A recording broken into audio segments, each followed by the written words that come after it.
Good morning, everyone.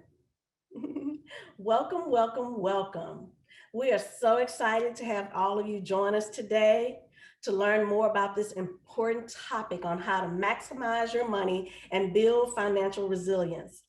This is so important, especially during the age of the pandemic, because so many families' lives were changed due to that situation.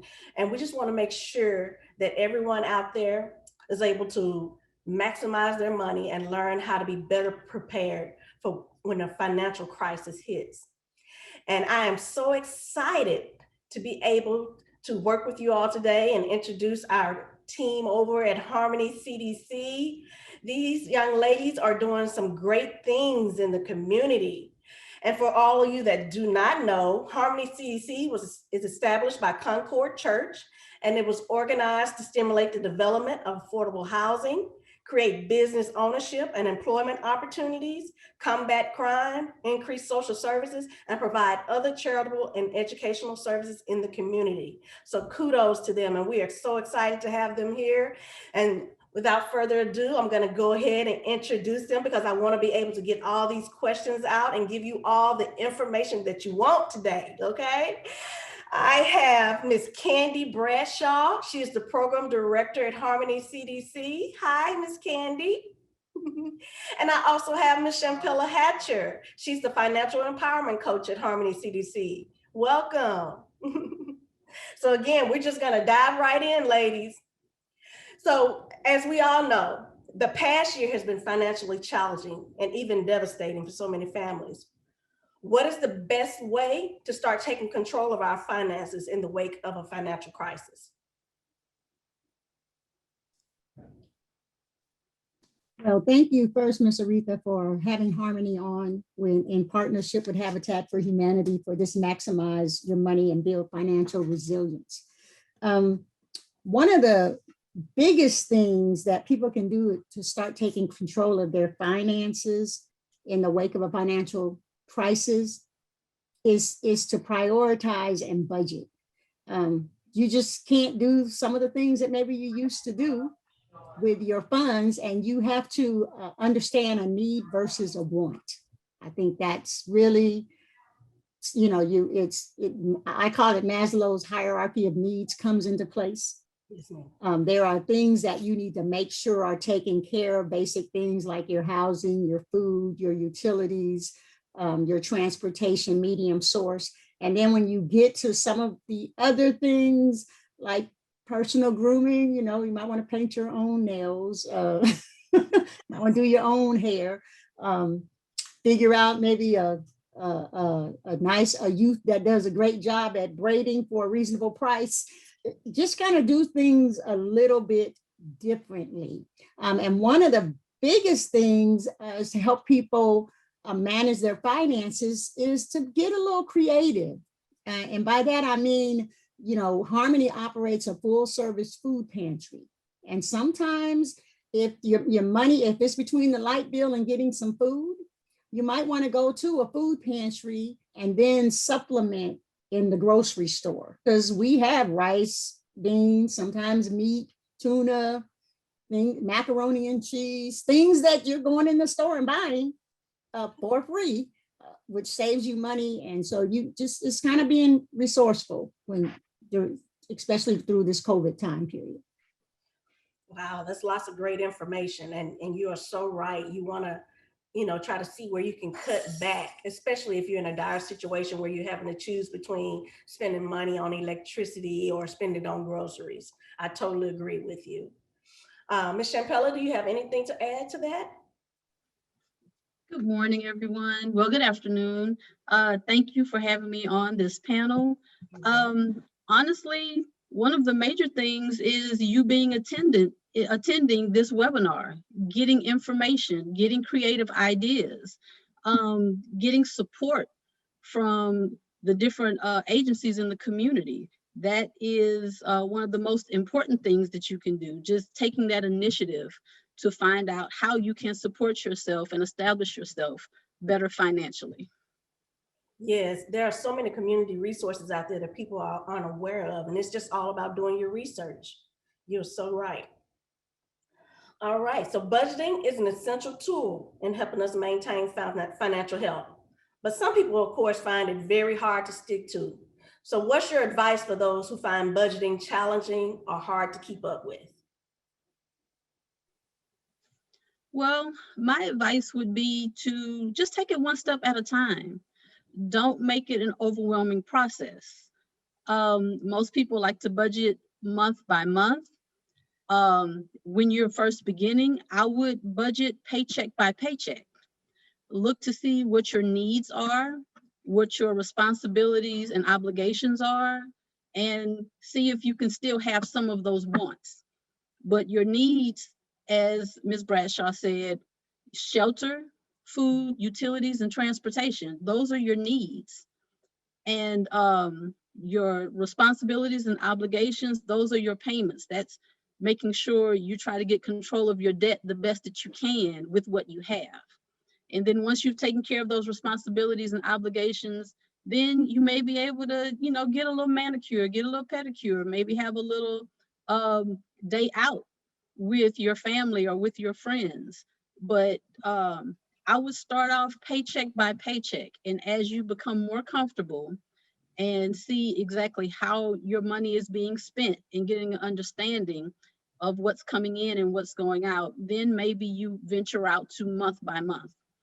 But start simply, don't overwhelm yourself, and I would suggest going paycheck by paycheck. Okay. And then even if you can't go paycheck by paycheck, because there are personalities and styles. Some people are really, really good at budgeting, and some people it's just not their gifting. I would say rather than be panicked over that word budgeting, I need you to sit down one time at least and write down how much money is coming in, what am I spending going out? Because sometimes just stopping, just taking that first step to just say, I'm not even gonna call it a budget. I'm just gonna sit down today and say, I got $3,000 that's coming in this month. And what do I have to pay? What's my rent? What's my mortgage? How much is my car payment? How much is my insurance? And once you start seeing this all on a piece of paper, and then ask yourself, okay, and by the way, what was all those little stops I made? I decided I wasn't gonna cook. I was gonna go to Chick-fil-A. And you start looking at what you're spending, then sometimes you decide, you know what, this little budgeting thing is real. Maybe I want to try this thing because I didn't know I was wasting this much money. Yes, you are so right. What I have my clients do a lot of times, I have them keep track of their spending for 30 days. And then when I have them come back, they'll look and say, I spent $100 and something on coffee. And I said, well, what is that telling you? And they say, yeah, I see that I need to cut back on coffee. And I asked them, I said, well, can you make your own coffee at home instead of stopping by Starbucks every day? And they was like, yeah, I can do that. Okay, so it's just the little small things that add that you can add some money back into your monthly budget by doing those things, right? The Starbucks pods end up being like 50 cents each or something like that, 50 cents each. Yeah. Yes. And also you can look at it more so as a spending plan. Yes. How am I naming every dollar that comes into my household? Because this is an opportunity to spend. A budget may seem restrictive, but if you say, this is my spending plan, you are taking control of your money and your money isn't controlling you in your life. Right. So like Ms. Bradshaw say, write everything down. What my husband and I did was for a full month, we did it for 30 days. We made sure we had a receipt for every single thing that we did. Okay. And we would end up totaling up those receipts at the end of the month. And we realized we spent a lot of money just picking food up, not paying attention, just those little incidentals, that the convenience of picking things up. And it added up to a lot. So call it a spending plan. Think about how am I spending my money as opposed to budgeting, which makes it seem restrictive. I like that. Yes. And Ms. Champella, you hit on this. how often should we budget in order to maximize our income? Would you say for someone that's starting out, would you say daily, weekly, or monthly? Um, Starting out, I think it should be a daily thing. If you have set in your mind, I have $20. What can I accomplish with these $20 today? What is necessary with this $20? And you may only end up spending $10 that day. Well, the next day, let's reevaluate. What am I doing?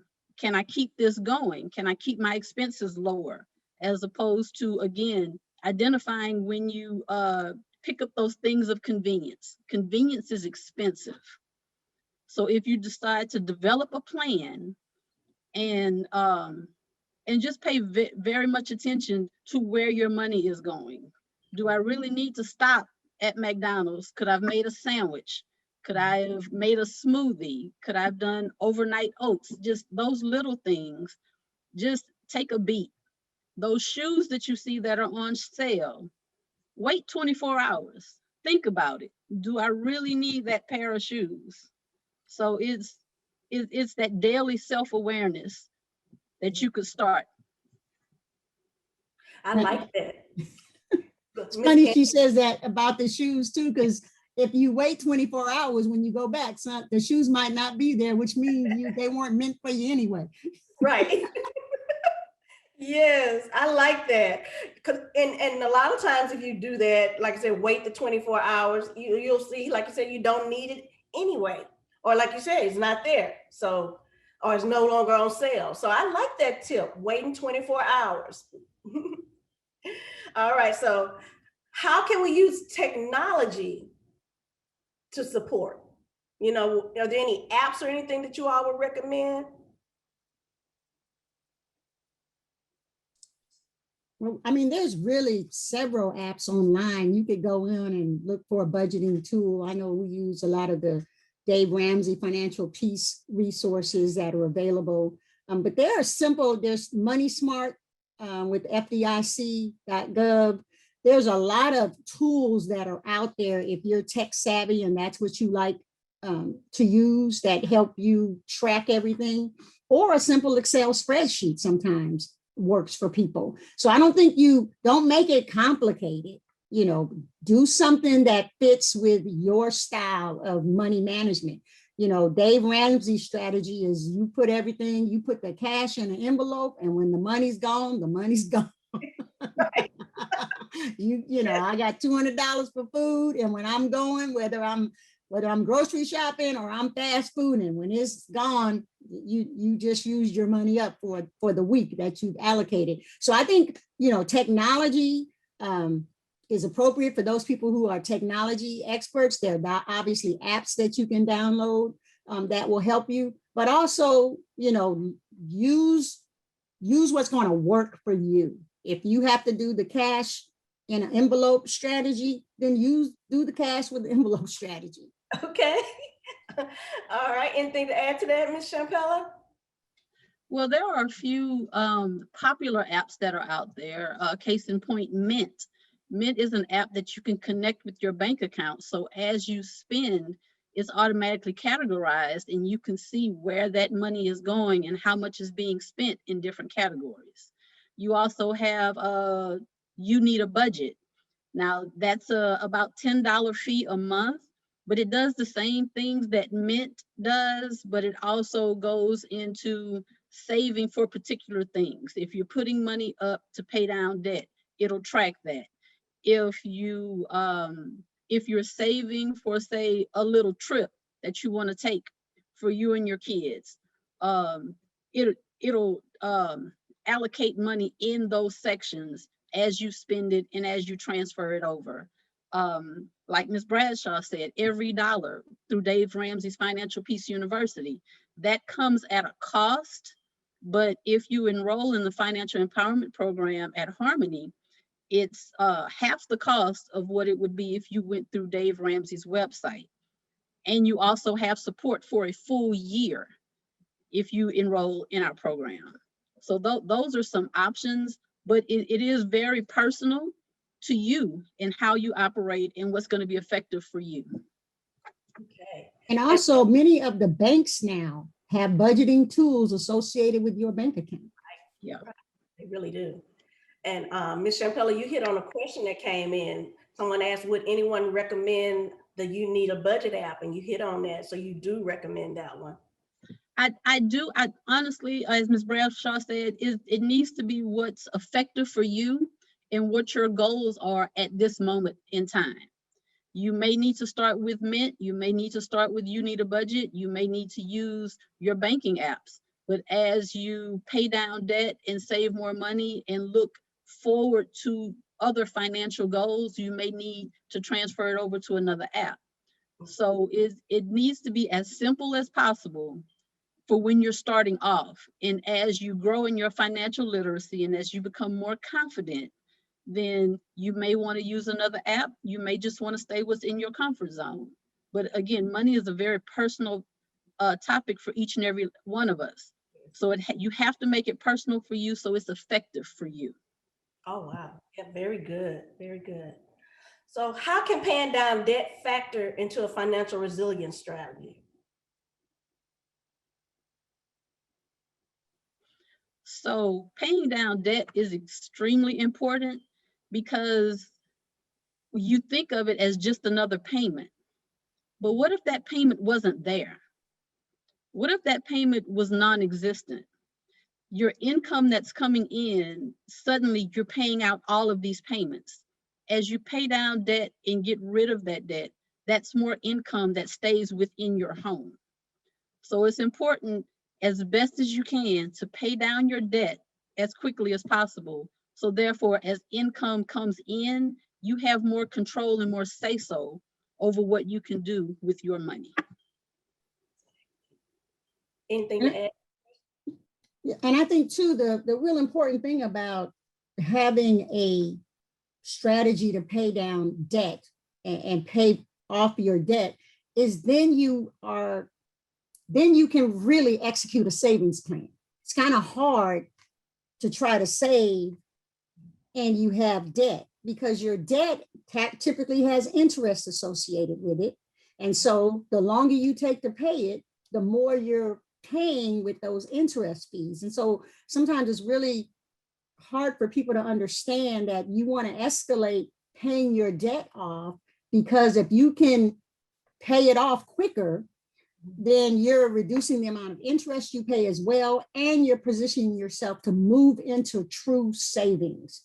And especially if you get into the habit of, you have a credit card and the minimum payment is $25 and you owe $2,000 on it and you start paying $100 on it. Well, $25 to pay off $2,000, that's quite a few years versus all of a sudden $100, you're into 20 months or so. And now you have that $100 that once you pay it off, you can move that over to savings very easily. So it's just understanding the compound interest works on saving and on debt. It's the same, has the same impact. Yes. And I hope you all, this is some great information. So I hope you all are taking notes. My goodness, this is great information. So let me say, are there preventative financial measures that we can take today to safeguard us in the event of another financial crisis? It would have to be emergency savings. As Ms. Bradshaw said, having a savings dedicated for emergencies, not savings that I could reach into in case my checking account is getting a little low. Dedicated strictly to emergencies. That'll help not only in a pandemic, but just in everyday life. Say you need a new tire. Say your dryer or washer breaks down. It's those little things. Your child has to go to a doctor. That's an unexpected medical bill. Mm-hmm. Instead of using the credit card and making a payment that day, but paying for it for months and months later, if you have that cash in that emergency fund, you're paid and it's done. But the important thing is to pay that emergency fund back so you would have that money for the next thing that will happen. because if it can happen, it will happen. Right. And that emergency fund can secure you and insulate you from turning a problem into a catastrophic loss. Right. And then also the, a strategy, you have that emergency savings, but like in this incident where we had a disaster with COVID, one of the things that we're experiencing here at Harmony is people just do not have or didn't have a plan. They know you, and when I say that, I mean, okay, so your employer says we're not gonna reopen. How do you then pivot and plan and say, okay, what if my job does not come back? Am I using this downtime wisely? Am I looking over my skills and maybe getting some certifications and some other skill sets so that I can equip myself when the employer market reopens? Guess what? Everybody's not going back to work. And if you haven't learned how to work remotely, there are going to be job opportunities that are remote. And so, and that all impacts your ability to have finances. I love that. I love that. You're not able to, to get a job. You're not able to tap into the new opportunities that are going to be out here so that you can be financially stable. And so it really is linking your career aspirations to what income opportunity is as a result of that. And some people have gifts that they're just not tapping into. One of the big things is some people are very entrepreneurial that they started making masks, they started doing things that helped them have some type of income that came in, and other people just sat and watched TV. You gotta say, what can I do to tap into the financial opportunity? Because guess what? In COVID, there was still financial opportunity. Right. Some people still made big money. Yes. It's so funny right now. President Biden has some $500,000 thing going on right now for whoever can come up with a mask that is a quote unquote functional type mask. There's things out there, and there's some people that just that is their gifting, and they tap into it. They could be that little $500,000 awardee that opens up this mass production facility that hires other people. So I think you really have got to take the time to say, hey, things are different. How do I stay abreast on what's happening? And how does that impact me financially? And how do I capitalize on the changes that are happening financially? Yes, you're so right. And that emergency fund would help you buy time. There are so many free resources online and through different companies that could help you elevate and get you viable for maybe a pivot in career, or as Ms. Bradshaw said, to go toward your entrepreneurial aspirations. But that emergency fund can help cover your light bill and your utilities for the next 3 or 4 months, may be able to cover your rent, just things like that. So being able to build it, even if you have to start off slowly, but build it as an opportunity to basically insure yourself for the next time something happens. Right. Achieving financial goals such as paying down debt, building savings, they can feel impossible to somebody whose income is low, or if they're on a fixed income. And I know that you hit on this, you and Ms. Bradshaw hit on this, but what are some additional ways to maximize your income, no matter the amount that you're bringing in? I'm going to tell you the very first thing is look at what you're spending your money on. Look at a bag of chips now costs almost $2. A little snack, chips and a soda. That's $3. Guess what? You could save $3. You could get an apple or a fruit, a banana for 30 cents, and that other $2.30 could be savings. So there's some, I tell people, even if you start at, how can I save $5 a week? How can I save $5 a week? Stop making it so complicated that it has to be $200. Because once you start saying, okay, instead of some people, I have a friend that she has to have a Coca-Cola. Okay, and if she just would not drink them 2 Coca-Colas a day and save that money, or we talked about Starbucks and save that money. So there are opportunities to save, and this is not taken away from things you need. People, somehow we know how to get what we want, whether we need it or not. And so I think you just have to stop and say, this is something that I want to do. I want to be effective at saving. And I think then you start looking at, how do I do that? How can I make that happen? Let me not go to fast food this often. Let me make a sausage biscuit at home. Let me buy $3 worth of sausage and biscuits and make them at home rather than running McDonald's every day to get it. Even though it's only $1, something like that, it's $2 to make them at home for a week. And so, how do you look at things a little more creative that actually lead to you having savings? Okay. Very good. It's a change of mindset and a change of behavior with your money. I call it opportunity costs. If I spend $40 on DoorDash for my family, what could that $40 have done at Kroger or at Walmart for my family? One meal as opposed to eating for the whole week. You have to think about those things. Do I really need to go driving around and window shopping at the mall? You're spending gas, you're putting yourself in an environment to spend unnecessary money. Even if you don't buy any clothes or shoes, you're going to get a snack, you're going to pick up something to eat. It's those little things. Just what am I doing with the opportunity of the money that I have? Yes, little things, right? And again, I like what you said about the mindset. It's all about changing that mindset, right?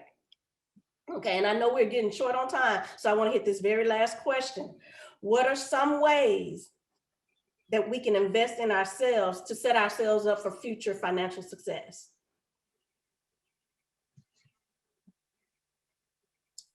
Educate. Yeah. We have just got to be more, and it amazes me. There are so much information available on the internet that's simple, that's free. And we just have got to go look up information and gather information and really pay attention to this whole wealth building concept. Yes. And understand that it's wealth building, but it doesn't start at $1 million. It starts wherever you are. Yes. It starts wherever you are. Exactly. All right. Absolutely. Anything to quickly add, Ms. Champella? That Ms. Bradshaw said it, wealth building isn't about having a lot of money. It is starting where you are. Your $5 today can end up being $25 at the end of the week. It's those little changes and changing of mindset and just the structure of it. Yes. If you change your mind and decide this is what my goal is, get educated on what to do with that money once you have it. Yes. It's the education, it's the mindset, and it's having a plan and working toward a goal. Awesome. Well, I just want to say this has been so wonderful, and I know that everyone that has tuned in has really enjoyed all the information that you ladies have provided. We thank you so much for coming and joining us today, and we look forward at Dallas Habitat partnering with you all again on many other subjects. Thank you so much. And I just want to say to everyone, it's never too early to get to work on a financial plan. Life happens to everyone. And so if you start planning, this process is going to increase your learning and give you more peace of mind, knowing that you have a roadmap to a secure future. So make it a point every day to learn more about your money, okay? This is just so you can feel empowered about your financial future. And again, thank you all so much for attending. We do appreciate you so much. Thank you. Thank you for inviting us. You're very, very welcome. Yes, thank you for having us. Y'all have a good day. You too, and let me say before we go, remember we have budgeting basics workshop at 6 p.m. So this is a follow-up to this. So please join us. Yes, just try it. Just try it. All right, we hope to see you all there. All right. Bye-bye. Bye. Bye-bye.